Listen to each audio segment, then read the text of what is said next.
So the this is the same number written in three different bases. These are equal to each other. So 463 base 10 equals 111001111 base 2 equals 1CF base 16. Now the fourth number system we'll look at is referred to as octal. Octal is a base 8 number system. So that means we have digits 0 through 7. Anything above 7 is illegal as far as a digit goes. So I started counting in octal 0, 1, 2, 3, 4, 5, 6, 7, 1, 0, 1, 1, 1, 2, 1, 3, 1, 4, 1, 5, 1, 6, 1, 7. Then we go 2, 0, right? 2, 1, 2, 2, 2, 3, 2, 4, 2, 5, 2, 6, 2, 7, 3, 0. And we keep going and going and going and going. What we do, though, is what we're trying to do is we're trying to come, we know that the binary number system is very cumbersome. And the longer the number of bits that we have, the more complicated it is for the computer to, the computer can display it accurately, but our brain has the tendency to run things together, right? You understand that? And it's trying to convey it to it accurately. So in the base 8 number system, 8 to the first, we have exactly 8 combinations, 0 through 7. With 3 bits of binary, we have exactly 8 combinations, 0, 0, 0, 0 through 0 to 1, 1, 1, 1. Okay. So what does that mean is we can use 3 bits of binary to represent each octal digit. So it's almost like hexadecimal, but instead of splitting the binary number into groups of 4s, we come up and we split the binary number into groups of 3s. 1, 2, 3, 1, 2, 3, 1, 2, 3. Then we write down the digit that represents those groups of 3s. So this will be a 7. This will be a 1, 7, and this is base 8.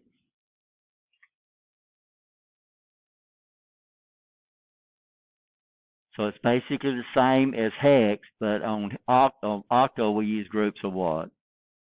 3s. On hex we use groups of 4s. Now this computer does not use the octal number systems, but PLCs it's available.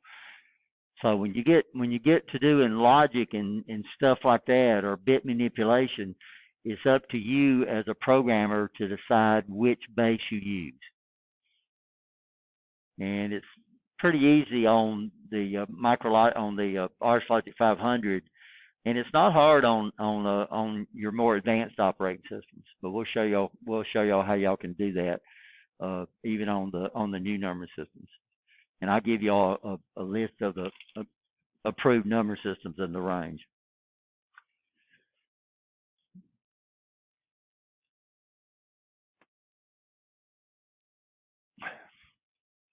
So if I was to have a decimal number, 387, 384, I want to take that to binary. So y'all convert that to binary for me. To binary, not octal, not hex, to binary. So what's the first thing we're going to do? We're going to lay out our chart, right? 1, 2, 4, 8, 16, 32. And hit record. So this is taking the decimal number and converting it to binary. If I was going to go to hexadecimal, I would come in and I would split this up into groups of 4, starting with the least significant bit, 1, 2, 3, 4, 1, 2, 3, 4, and then we'd write down the equivalent, right? What would that be? That'd be 1, 8, 0, base 16. If I was going to do that in octal, I do exactly the same method, but I come up here and split that number up into groups of 3s. 1, 2, 3, 1, 2, 3, 1, 2, 3. Okay, everybody okay? So that would be a what? That'd be a 600 base 8.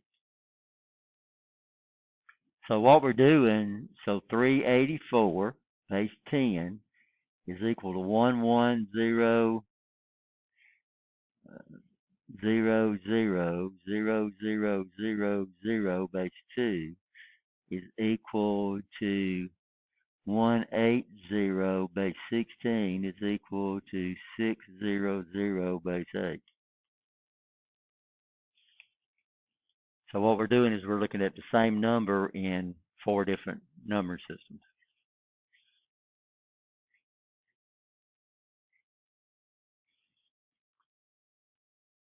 So the only difference between going from base 2 to base 8 is we use groups of 3s, or going from base 8 to base 2.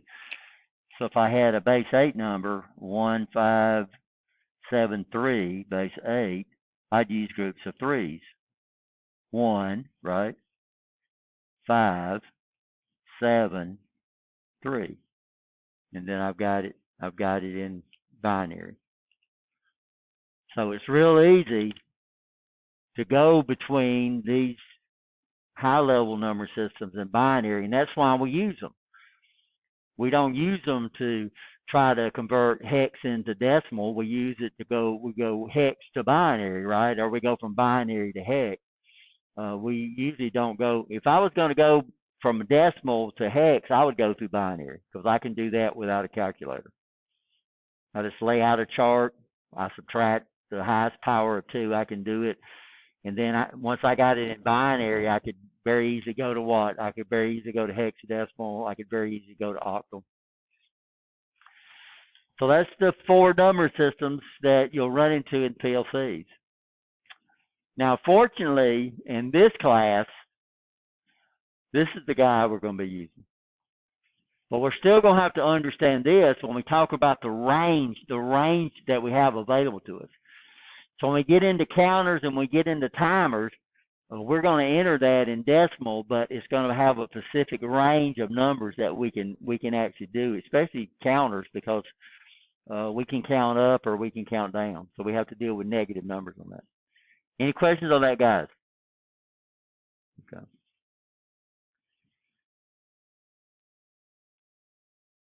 I don't know if I got a chart counting in octal or not. So here's counting in octal. Codes. A code or a system of words, letters, figures, or other symbols substituted for other words, letters, or symbols. The codes that we use in PLCs, and this is going to really screw y'all up, we have what we call a binary coded decimal. So this is not a numbering system, this is a code. We have the gray code, which is a high-speed counting code. We have the American Standard Code for Information Interchange. That shouldn't be coded, guys. The D shouldn't be on there. In fact, while I got it up, I'm going to go up there and take it off. Oops.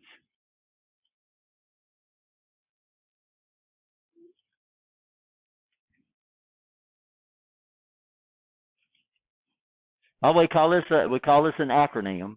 So technically, an acronym means you take a group of words, you take the first letter of the most significant words, then you use that to create another word. In computers, that's really slack. So we call SEC an acronym. Technically, we don't say SIC, right? So ASCII, this is pronounced ASCII. This is American Standard Code. EBCDIC, we don't use anymore. The book teaches this wrong. Okay, it's actually extended ASCII is what they have, and then we have what we call Unicode. This is what our computer uses.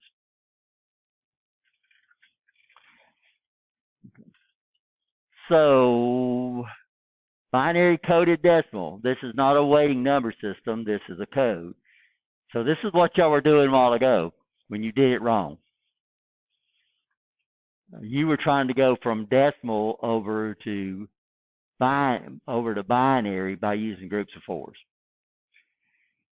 This is what we do in BCD. It is not a weighted number system. It's a code. Each 4-bit binary numbers are grouped in to form a decimal number.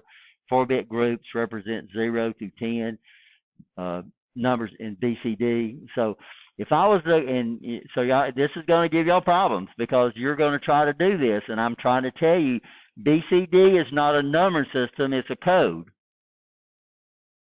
Some people call it the 1, 2, 4, 8 code. It don't go 1, 2, 4, 8, 16, 32, 64. It doesn't do that. It goes 1, 2, 4, 8, 1, 2, 4, 8, 1, 2, 4, 8. So if I was going to go from decimal to BCD, 5,684 base 10. Now, if I was going to go to binary, I would go 1, 2, 4, 8, 16, 32, 64, 1, right? Y'all understand? I would subtract them. That's a weighted number system. BCD is not a number system. It is a code. It is not weighted. So if I was going to go to BCD, then we always use groups of 4s. This would represent the 5. This is not a numbering system. This is a code. This is not weighted. It's a code. This would represent a 5 in BCD. This would represent a 6 in BCD. That would represent an 8 in BCD. That would represent a 4 in BCD. It does not go 1, 2, 4, 8, 16, 32, 64. If you did it, and a lot of people call it the 1, 2, 4, 8 code. It does this. It goes 1, 2, 4, 8. 1, 2, 4, 8. 1, 2, 4, 8. 1, 2, 4, 8. So some people call it the 1, 2, 4, 8 code. It is not binary. It is a code that we can directly represent each decimal digit. Somebody's going to go to binary by doing this. And you can't do that. Binary goes 1, 2, 4, 8, 16, 32, 64, 128, 256, right? You understand that? This is not a weighted number system. This is a code. So this is the way most computers represent decimal numbers right here. Most computers can actually do BCD math. They added that instruction to microprocessors a long time ago. And you got to do groups of 4s. So normally we separate them. Y'all see my spaces in there? This is not a number system. This is a code. It's in its name. Binary coded decimal. This is not binary. If I was going from that number to binary, then I would start off, this is going to be a big number. I'd go 1, 2, 4, 8, 16, 32, 64, 128, 256, 512, 1024, 2048, 4096, 8192, which we don't need. And then I would start subtracting, right? I would subtract the highest I could. That's a weighted number. So we're going from a weighted number system to a weighted number system. This is not a weighted number system. This is a code that we use to directly represent decimal numbers.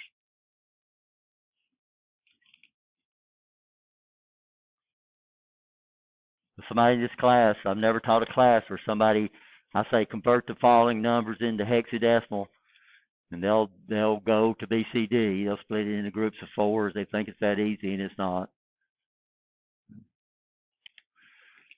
So what would be BCD? So what would be the number represented by this? You got to use groups of 4s.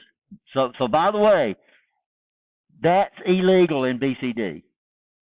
I'm sorry. This is illegal in BCD. So what we're doing with BCD is we're sacrificing we're sacrificing 6 combinations. So there's no such thing as that in BCD. No such thing. The highest thing we have is this right here.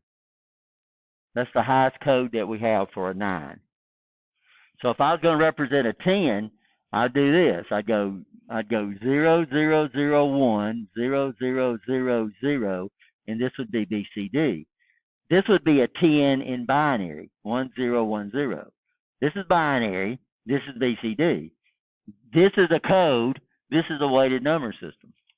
Somebody in this class is going to do that. Somebody's going to go directly from they're going to go directly from decimal to binary, and they're going to use groups of fours. They'll go to BCD.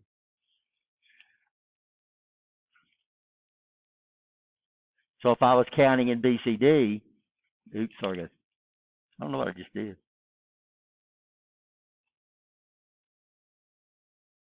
Erase it off. If I was counting BCD, this would be 0. This right here would be 1. This right here would be 2. This right here would be 3. This right here would be 4. This would be 5. This would be 6. This would be 7. This would be 8. This would be 9. This would be 10.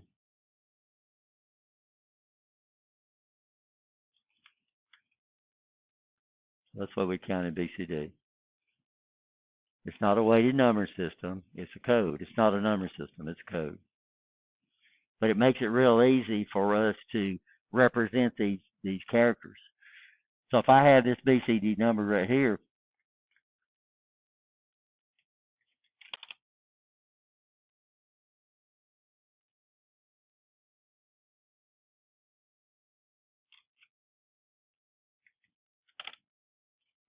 my pen stopped working. This is going to be rough. So 6, 7, 9. 9. Page 10. What would that be in BCD?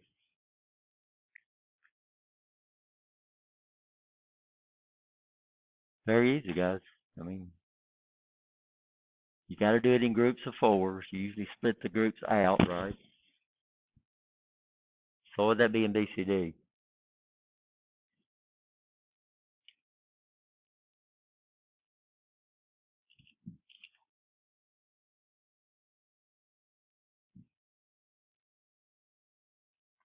Zero, 1, 1, right? 0, 7,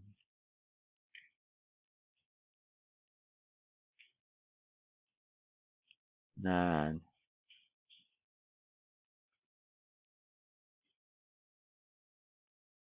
Is that a binary number? No, it's a code. BCD. It amazes me some people can do that with a mouse.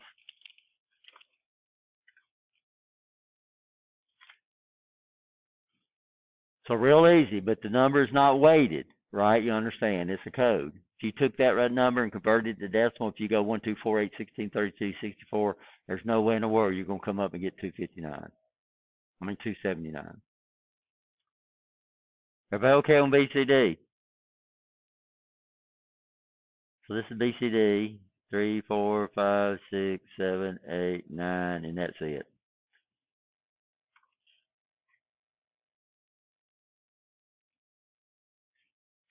So binary to BCD, that's our combinations we have. We sacrificed 6 combinations in a weighted number system. The number of combinations, we already looked at this. The number of possible numerical combinations can be calculated by raising the number of the base to the number of digits. So base 10, 2 digits, I could have 100 combinations. That would be 0 through 99. The largest possible number you can calculate is the base raised to the number of digits minus 1. So if I have 2 digits of base 10, that's 10 raised to the second power. That's 100 minus 1. That means the largest number I can represent is 99. Because technically 0 has no weight. 0 has no sign. We can't assign 0 a sign, right? We can't make 0 a negative number, and we can't make 0 a positive number. 0 is just 0, which is pretty interesting. So y'all understand this? We'll use this later on when we start getting into timers and counters, when we understand the range we can count to. BCD is not a number system. It's a code. Can you go around the other way, guy? Guy, can you go in that other door over there? Please don't walk. I've got a class going on. You know there's a door over there, right?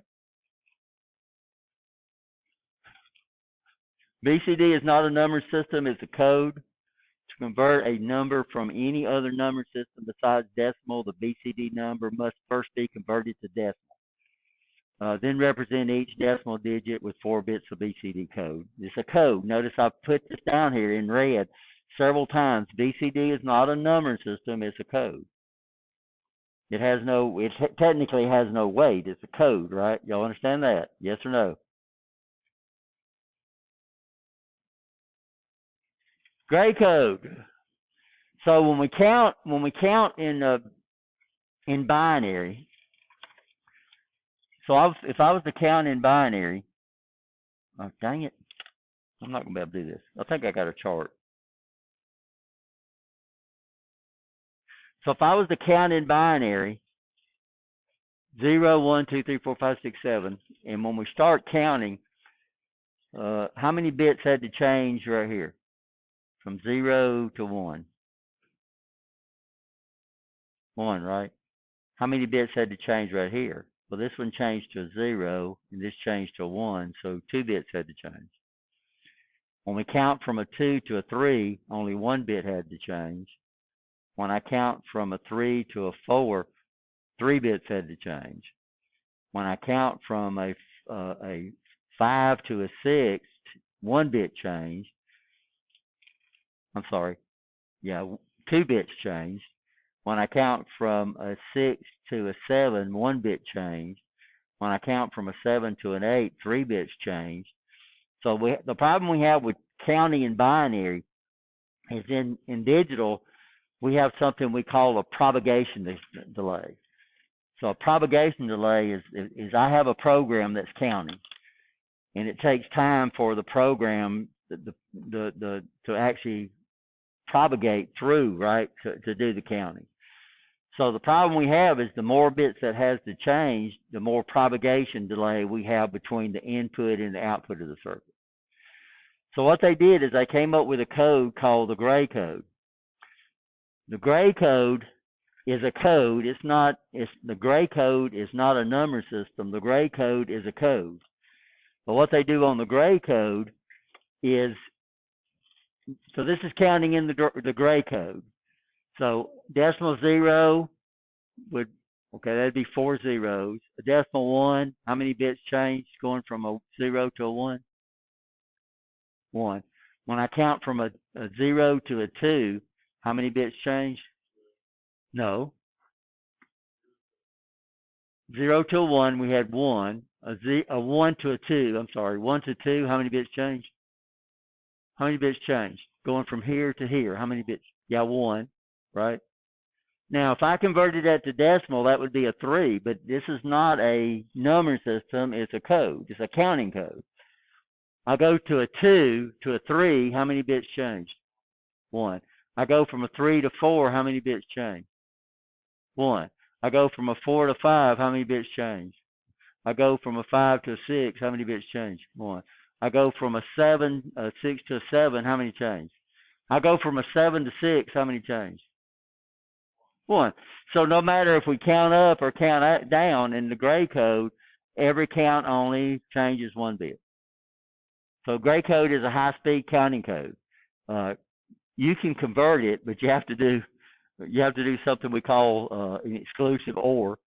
So normally, if you do gray code, you'd have to look it up in the chart. Most people look it up in the chart because it's a code, right? You understand that? Binary depends on which way you go. So here, when I go from a 16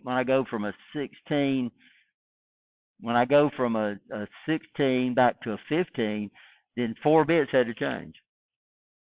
Counting backwards. The gray code, it doesn't make any difference if you count forward or count backwards, only 1 bit changes. But it's not a numbering system, it's a what? Code. So odds are you'll have to look it up in a chart. It's not as easy as BCD. So this is gray code. This is what you do. See, I don't need to know that. Now, when I look at my screen, There's a lot of things up here besides numbers, right? So special symbols is not a number. But the computer has got to be able to display an uppercase S. And it's got to do that with binary. So what we have is we have codes that represent characters. The first code we used was called the ASCII code, the American Standard Code for Information Interchange. And this is what computers originally used. So it's a 7-bit code used to represent letters, the Latin alphabet, decimal numbers, characters, and control codes in a computer system. 128 to the 7th different combinations. Data is often sent in bytes, which would be groups of 8s. 8 bits and 8 bits in 1 byte of transmitted data can be used for a parity bit. The 8th bit, we'll talk about that. And I think I gave you an ASCII code chart, so I think it's going to be on the back of that numbering system chart that I gave you. This is what we use for. This is what we use by PLCs. PLCs use ASCII, and your computer uses a form of ASCII. So that means when my computer displays that A right there, when it sends that information to your video controller, it's got to send a binary number. The video controller don't know what an A looks like. What it's got a chart, and you send it a code, and that determines what bit pattern it uses. Anybody know the code that these use? You can see them. If I come over here, let me find my blank page right here. If we go to insert, and what I'm going to do is I'm going to insert. Oh, it's highlighted out. Good gracious. Oh, I know what I need to do. Let me bring up my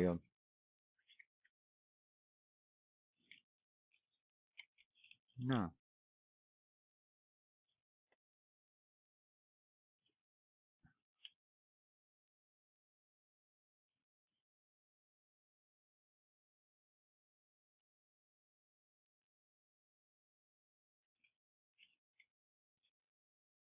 If I'm going to type on my computer on this thing, I'm going to type an uppercase A right here.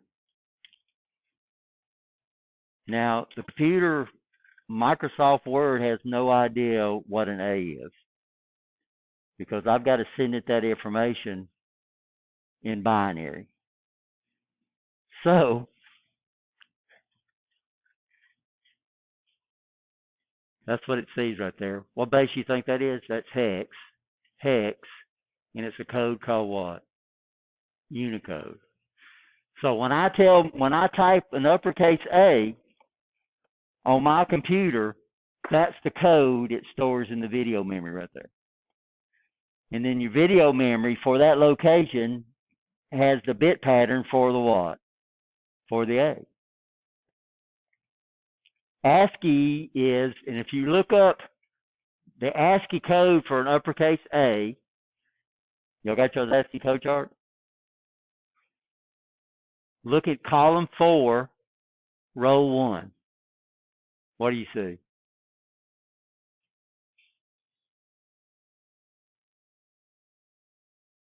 You see what? Column 4, row 1.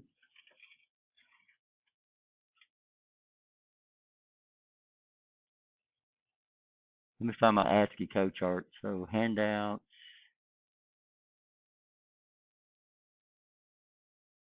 Handouts. ASCII. Okay, so here's ASCII. Column 4. I think y'all's is in hex, right? 4. Is y'all's in hex? Okay. This is in binary. Column 4, row 1. What's there? Now remember, we start counting in zeros, right? So this would be column 0. This would be row 0. So column 4, row A, would be uppercase A. Everybody okay there? So that's what ASCII is. So ASCII is what we send. So if I want this display to display my name, I would send it the codes in what? ASCII, right? You understand that? So let's see if I can do my name. Y'all got y'all's charts there? So what would be the codes for my name? So uppercase R, give it to me in hex. So I think y'all's charts laid out in hexadecimal. It makes it a lot easier. The ASCII code is a binary code, guys. But it's a lot easier if we do it what? So let me.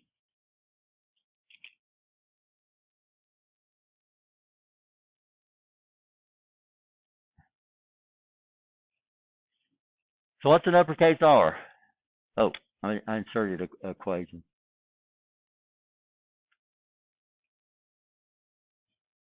What's the code for an uppercase R? Give it to me in hex. Dang it.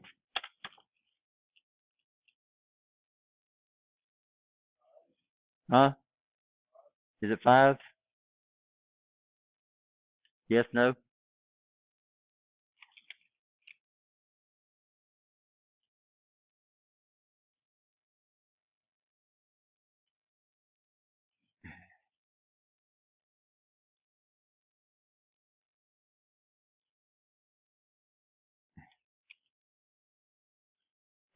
That's the column, but you read column, column number, row number.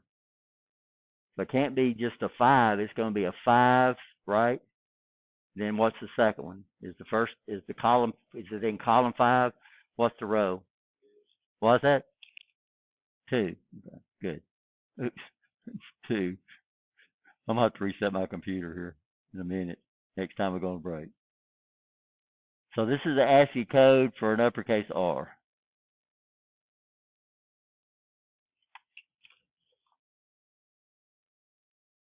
What's the ASCII code for a lowercase I?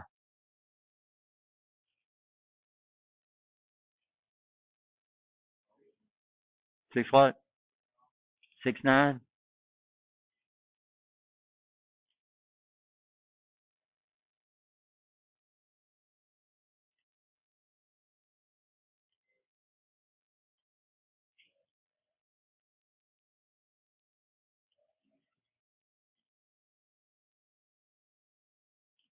What's the ASCII code for a lowercase c?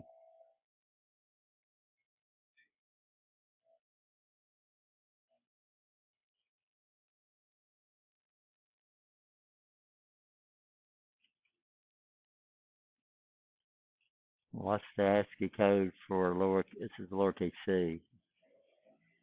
What's the ASCII code for lowercase h? 6 8?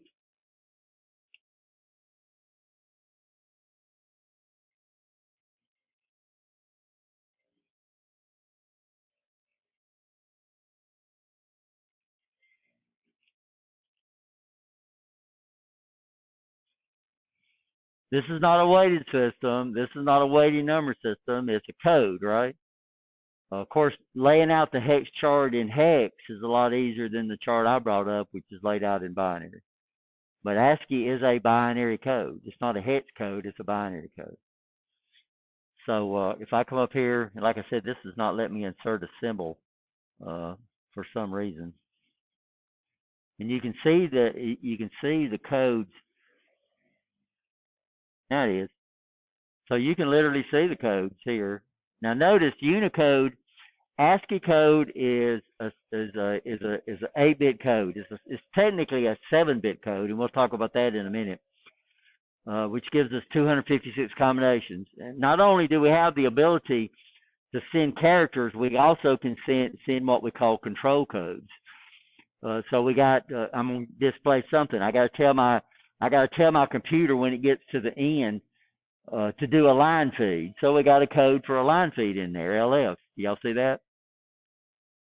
We got a code for a carriage return, which tells not only do we have to do a line feed, we have to do a carriage return to bring it back to the end.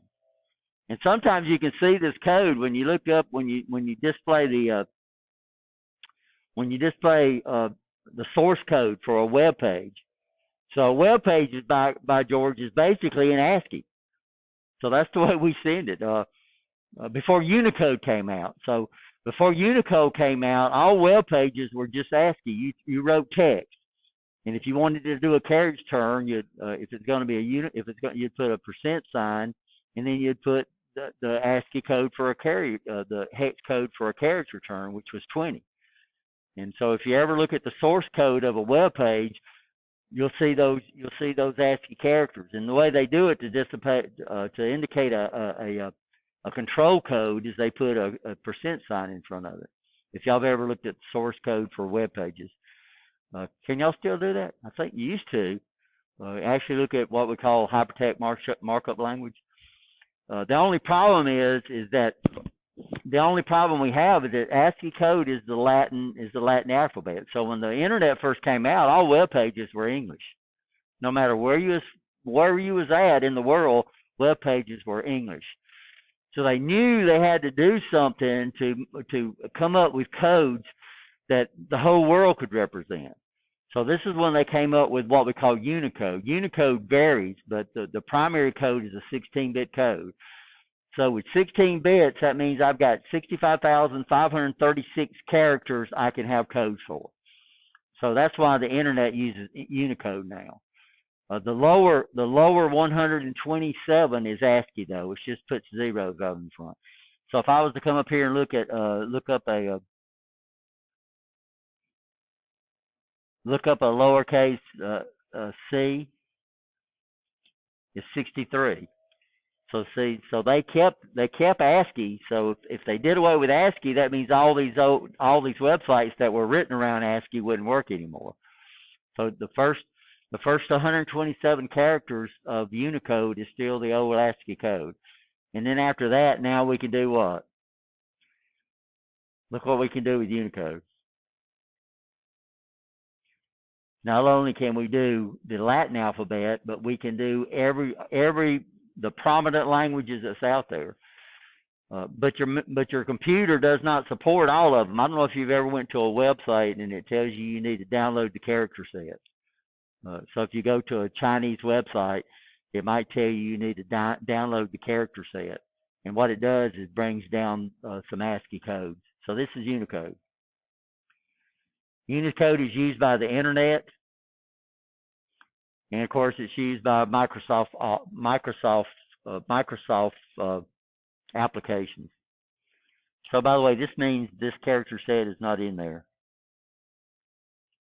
So when you come up here and you type in the letter A, so I come up here and I type in uppercase A, then that's 41, right? You understand that? So everything we do has, so a code is when we use something to represent something. So if I display it on this computer, it's got to be binary. So we have codes. Codes are not weighted numbering systems. That's just what we do to represent things, right? You understand?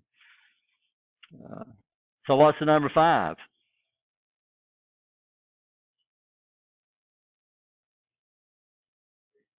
Huh? 35, yeah.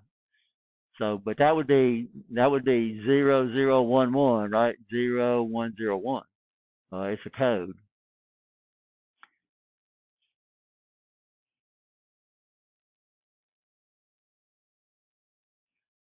So gray code, ASCII code, Unicode. So Unicode is what we're using now. Okay, so there's another thing they cover in the book. We need to understand what's going on. So what they wanted to do, and then we'll have a worksheet that we'll start in, guys. So I know y'all getting tired of listening to me talk. So these are control codes in the ASCII code where we can do start a text, end a text, start a transmission, end a transmission, line feed, vertical tab, horizontal tab, backspaces. And you can see a lot of this you're doing on your keyboard, right? You understand? So everything we do has to be represented in binary by code. So when I come up here and tap on this keyboard and I hit this backspace key, it sends a code into my controller. By the way, this is not ASCII code. This is a key scan code that IBM came up with, and we can look at that. but it's a code. So there's a code, but you can see if I'm sending information, not only do we acknowledge, not acknowledge, we use that for handshake, which means I'll send a number out. If it don't match what I sent, then it'll send back the computer will send back a not acknowledge, and it tells me to retransmit that last character, right? Understand? Vertical tabs, horizontal tabs, form feed. So this is usually what you used to send to your printer to tell it to spit the paper out, right? So y'all do that a lot, right? Carriage return. I can't remember what SO and SI stands for. DC 1s, 2s, and 3s. These are usually hardware specific. So all these over here are nothing but control codes. And these are characters. Not only do we have the text, we've also got to have all our punctuations, right? Our commas, our exclamation marks. So we have code for all our punctuations that we use. And then, of course, the delete. It tells it to delete when you hit that backspace or your delete key. It sends that code. IBM decided not to use the ASCII code. They developed their own code called a key scan code, and I don't know if I've got this in here or not. So what they did, so this is extended ASCII. Hold on a second. So what they did is they wanted to create a method where we could verify the data that was sent is the data that was received. So one of the first methods they used was something we refer to as parity. So what's the ASCII code for an uppercase A? Dang it.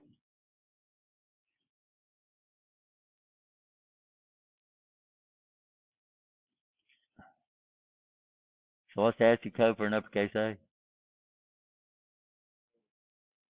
41? Good. Now, the way it was is 41. So notice I'm only trying to use 7 bits.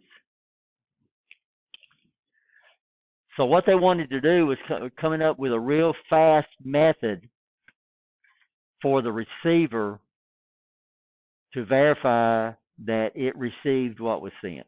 Because all we got is ones and zeros. All it does is it takes 1 0 to change one of the bits to change, and it would see it as a different character. So the first method they came up with, and it's still used today, is something called parity. Of course, parity means equality. So what you would do is you have two parities that you can set up, and your transmitter and receiver have to be both set up the same way. So you either set them up both for even parity, or you set them up both up for odd parity. Now, if I've got it even parity, so let's start off with even parity first. What the transmitter would do would count the number of ones. So how many ones do I have in this right here? 2 ones. Is 2 even or odd? It's even. So I'm sending even parity. So what my transmitter would do, it would put a 0 out here. So when it adds all the ones in the code, it would always come up even. So what would be the ASCII code for, what was this the ASCII code for? What's the ASCII code for number 5? What's that? Okay, so it'd be 3 5. So it'd be 0 1 1 0. No, what's 0 1? I don't want to. That's not gonna work. That's still even. So what's the ASCII code for number 6?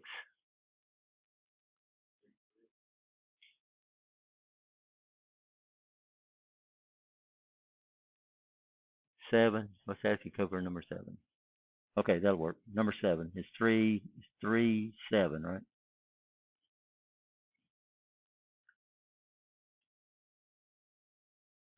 Okay. So I'm going to send parity. I've got both of my computers set up to run even parity. Okay. And what it does when it transmits, it would count the number of ones in the code. So how many ones do I have? 1, 2, 3, 4, 5. So what the transmitter would do, it would set the parity bit to make the total number of ones in the 8-bit code always even. Does that make sense? So what would happen is the receiver would come up here and count the number of ones. If it comes up even, it strips off the parity bit and it says it's okay. If it's running even parity and it counts an odd number of ones, then it would probably send a NAC back to the transmitter and it would retransmit the data.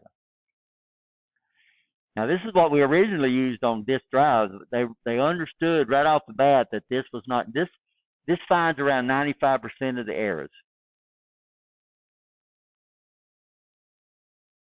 But the information that I store on my hard disks or my mass storage devices, 95% is just not accurate enough. So what they do on that, they'll use something called a cyclic redundancy check, or CRC, and we're not going to get into that.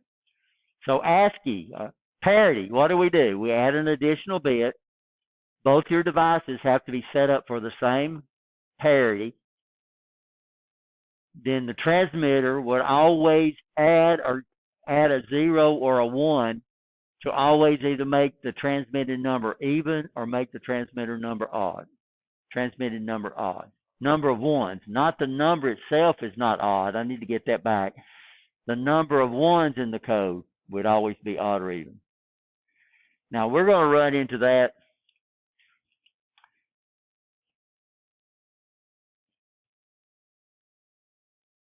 Anybody ever used the device manager? Anybody ever used control panel?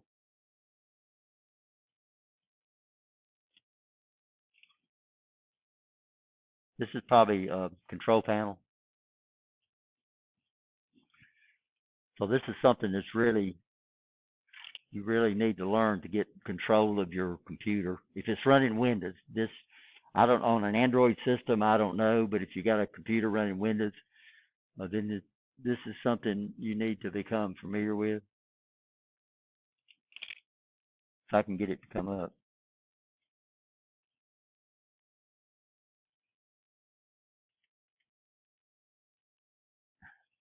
I keep a shortcut on mine. I use mine so much. Control panel.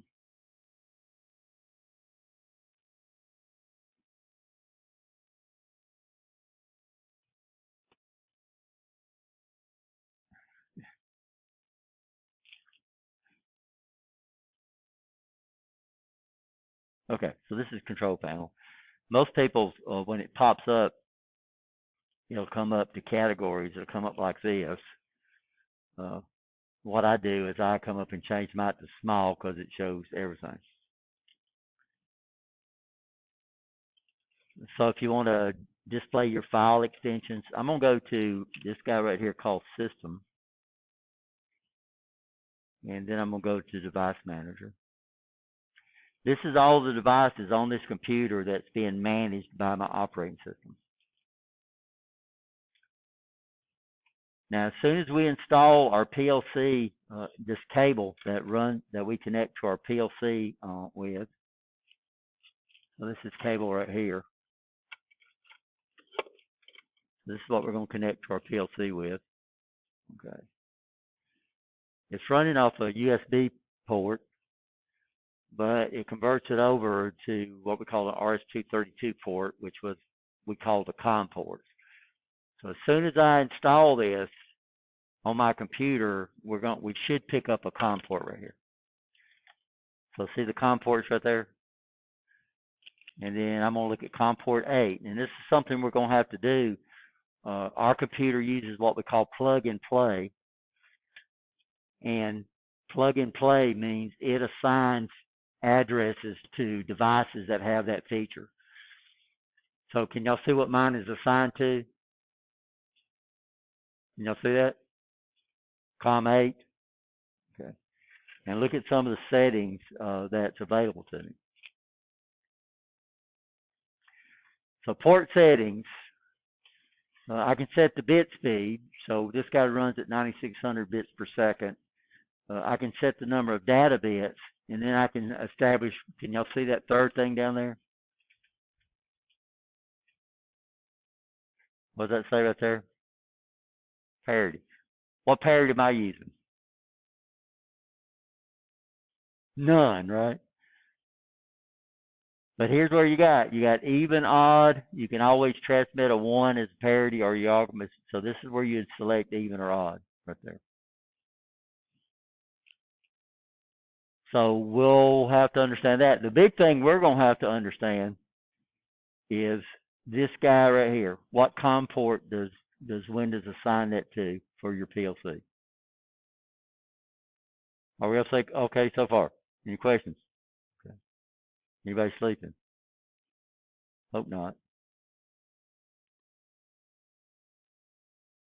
So parity. So when I come up here and load up my PLC, first of all, we got,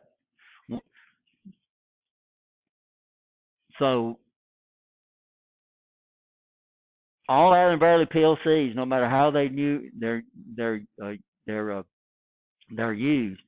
you have so many methods of communicating with the PLC that the first thing you got to do is make sure that you have the right driver installed. So what's a driver?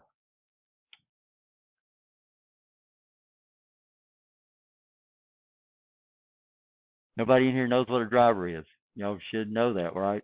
What's a driver? So we have an operating system. What does an operating system do? It makes the computer operate. It's made of thousands of drivers. So a driver is a little old small module that is specifically written to control a piece of hardware. So I've got a driver for my video. I got a driver for my hard drive. I got a driver that runs my sound. I got a driver that does this. I got a driver that does that. Every once in a while, when you insert a USB device in there, it says loading software. Well, what it's doing? It's loading the driver to make that work, right? You understand? Because the operating system doesn't support that device. If you cancel out, then you're not going to be able to use that device. So a driver is a specific piece of it's a module. It's a program module that's specifically written to control a piece of hardware. So we got video drivers. We got, USB drivers. So when I come up here and I insert my mouse, and when I inserted my little Bluetooth thing to run this mouse, it had to do what? It had to install a driver because it didn't support that. Luckily, PNT usually does that for you. The driver we're going to use is this. So what I would do is I would come up here first, and I would go to communication, and then I would come up here and configure driver. And what I need to do is find the driver that my PLC communication supports. We're using this DFI 485 driver is what we're using. And then when I come up here and hit configure, what is it asking for? First of all, it's asking for the COM port. So if we don't know the COM port, then the driver's not going to work. So I found that in Device Manager. It told me it was on COM port 8. So right up here, what did I do right off the bat? I came over here and used this scroll box, and I went to COM port 8. By default, it's not going to find it. It don't know where it's at. So we can find in Device Manager when we plug that thing up what COM port it's assigned. Then it says I need to know the baud rate. 19.2 says it's using cycle redundancy code. It's not using parity. It's got one stop pit. Full duplex is basically communication in both directions. Do I have to know this? No. You notice I've got something right here. You see what this says? Auto configure. So if you've got your COM port selected right, you can come up here and tell RS Links to come up here and configure the port, and that's all there is to it. So it automatically went in and set all that information up there for us. But basically now we have a basic feel of what it's doing, right? It says it's successful. So now when I go in and we're not using parity, but we know what parity is, right? So RS Link. So if if I go out and install a Compact Logic PLC, a brand new Compact Logic, the first thing I'm going to do is run RS Links, and I'm going to load in the right driver. And then we're going to configure the driver, right? Now, once we got the driver, so I'm going to come up here and click on that. There's my PLC right there. So I'm ready to go. I'm ready to go to work. So now I can launch the application, which I'm going to have to fix on y'all's. And then once we launch the application, it should come up. And then when I go to comms and I see who's active, then there's my PLC right there. Okay, so now we can program that.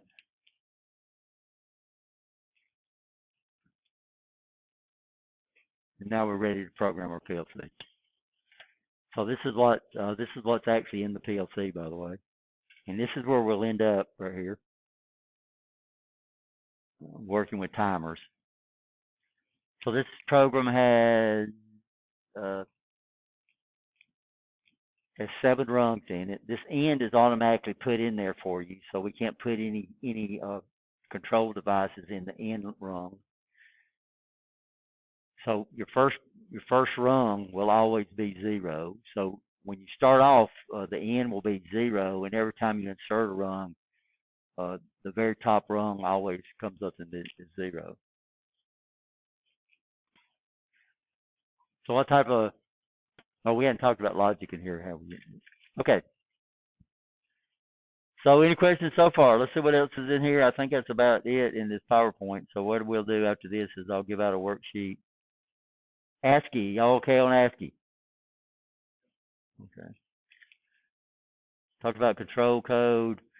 What they did is they added an extended ASCII set, and this is what the book calls EPSODEC. EPSODEC is this is EPSODEC right here. So this was IBM when they first came out with their mainframe computers. They knew they had to have a code, extended binary code. I can't remember what the acronym is. So IBM came up with this code. This was a proprietary code. So the only people that could use this code was what? Was IBM. So the code in your textbook that says it's EPSODEC is not EPSODEC. The code they give you in your book is what we call extended it's called extended ASCII. Let me find it. Yeah. So this is extended ASCII.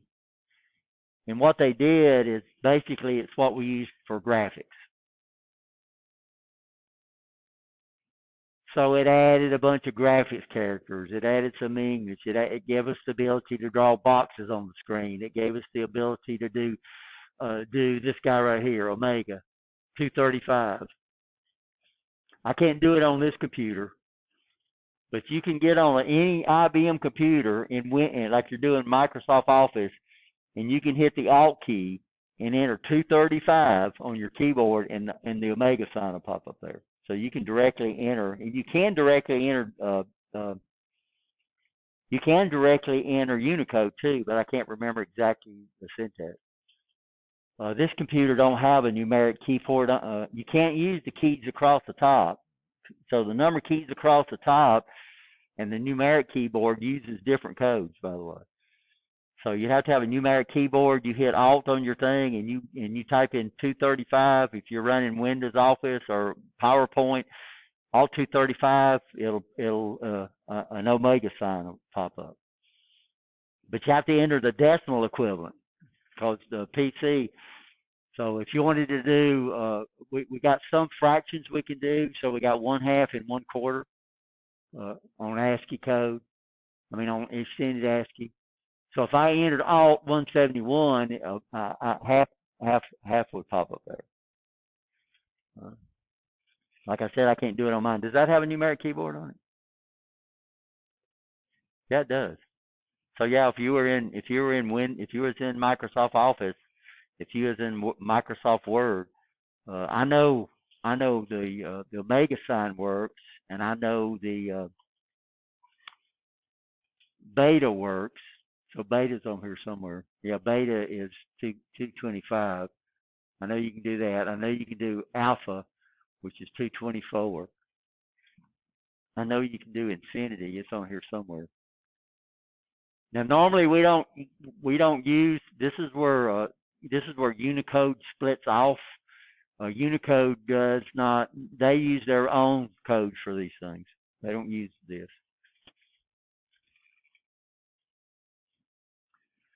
So what the book calls EBCDEC is actually extended by ASCII. So that chart's in your textbook. There it is.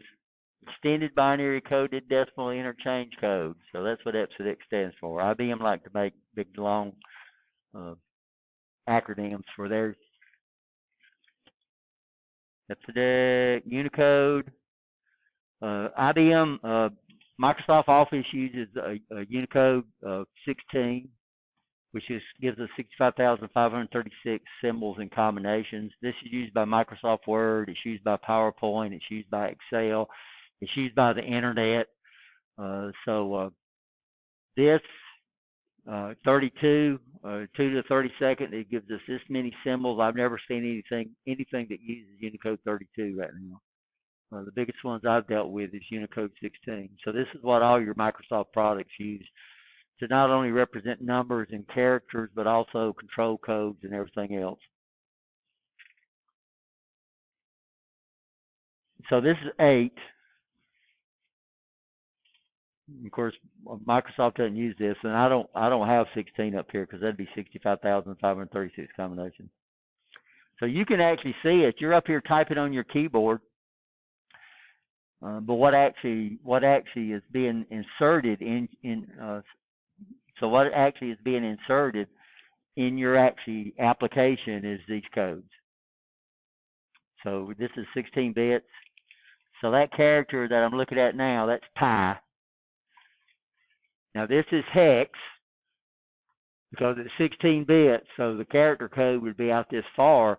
But they give it to you in hexadecimal, right? Because it takes a lot less digits, even though it's a binary code. And it tells you right there that it's hexadecimal. And so over there I'd use 375 decimal. Over here, the omega symbol is 2126 hexadecimal. So they still use the lower 7-bit ASCII code in Unicode, but when it gets to all these special characters, by the way, Unicode, that's not true. All your icons, those little icons we can insert now, those use 32. So those suckers are going to be five characters long. I think they all start with 5. You know what I'm talking about? So when you put a smiley face on your computer now, we don't use this anymore. We actually have a 3D image of what emoticons is what they call it. Those are Unicodes, but they're not using Unicode 16. They're using. I think they use 5 hex characters to send those, and you can look those up. And they keep adding, and they could go on, good gracious, forever. Think about it. Unicode 32 bit, that's 2 to the 32nd codes they can come up with. With 16, basically, that's every spoken language in the world, right? You'll understand that. That's 65,536 characters. So that's every written language, that we know of. So now you add more, then that's where we get into all those emoticons. And you can look up the codes, guys, if you want to. So your phone, we use emoticons all the time, right? How emotion, isn't that way you spell it, Con? Codes. Code list.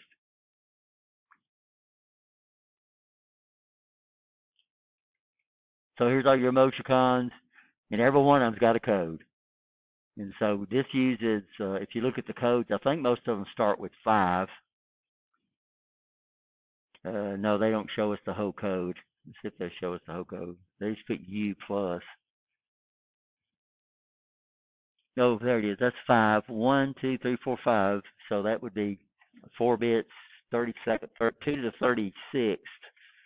36th codes that they're using so far.